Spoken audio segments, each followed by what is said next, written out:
这绝对是最完美的庇护所，因为它搭建在崖壁之上，内部空间不但舒适宽敞，还有视野无敌的观景露台。入口在树皮完美伪装下，野兽路过也发现不了破绽。这是刚被公司优化的卡拉，郁闷的他便来到野外散心。这里景色优美，毗邻湖泊，于是卡拉便决定在此安营扎寨。出于安全考虑，掏出望远镜先对周边环境进行勘察。他发现湖边有野兽出没的踪迹，为了不会成为他们的口粮，卡拉决定将庇护所搭建在崖壁上，于是便掏出铲子开始挖掘。由于这里都是干燥的黄土，很快他就清理出了一块落脚的地方，这样就能更加方便地对着崖壁开凿。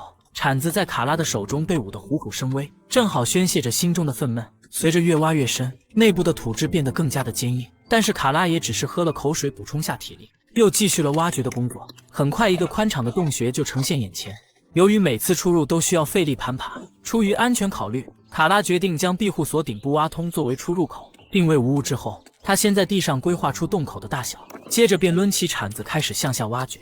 铲子被他耍得虎虎生威，泥土也在不断的往下推，很快就将庇护所的顶部给打通。卡拉试了试大小刚好，就是爬起来有些费劲，为了方便进出还需要制作一个梯子。只见他找来了2个原木，先在相应的位置砍出卡槽，接着就可以绑上木棍制作出阶梯。为了更加的结实，上面还要事先锯出凹槽，使得木棍之间能紧密相连。200多斤的卡拉爬上爬下的也一点问题都没有。接着他继续拿来削尖的木棍，依次的插在洞口。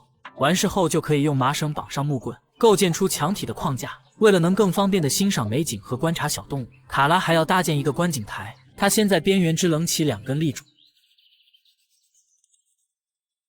而后就可以架上原木搭建出托梁。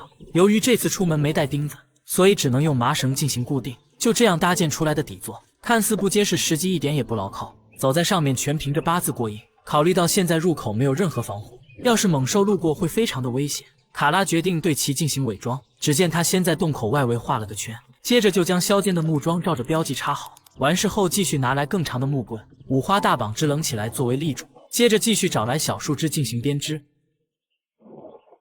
顶部再用圆环做个收口，入口的框架就搭建完成。接着卡拉拿来混合着稻草的粘土直接挂上，从而搭建出墙体。粘土中加入稻草其实和钢筋混凝土有着异曲同工之妙，可以增强墙体的抗压、抗弯和抗震能力，是荒野建造中常见的复合材料。完事后，卡拉还用芦苇杆编织了个盖板，即使下起瓢盆大雨也不用发愁。接着又用同样的方式对洞口的墙体进行密封，虽然内部看起来有点粗糙，但外面却做到了与周边环境融为一体。就是这个矗立的入口看起来还是有点突兀，不过卡拉很快就想到了解决的方法。只见他收集来许多的枯树皮，抹上粘土之后直接就粘了上去。没想到在工地时不被认可的贴砖技术，来到荒野还能有用武之地。别说，你还真别说，随着树皮逐渐的覆盖上去，不仔细看的话还真的以为是个枯树桩。接着卡拉又收集了一些原木，固定在墙上，用来搭建晚上睡觉的床。虽然在野外凡事都能将就，但是这凹凸不平的床板看了都觉得硌得慌。最后还要再安排上一个门板，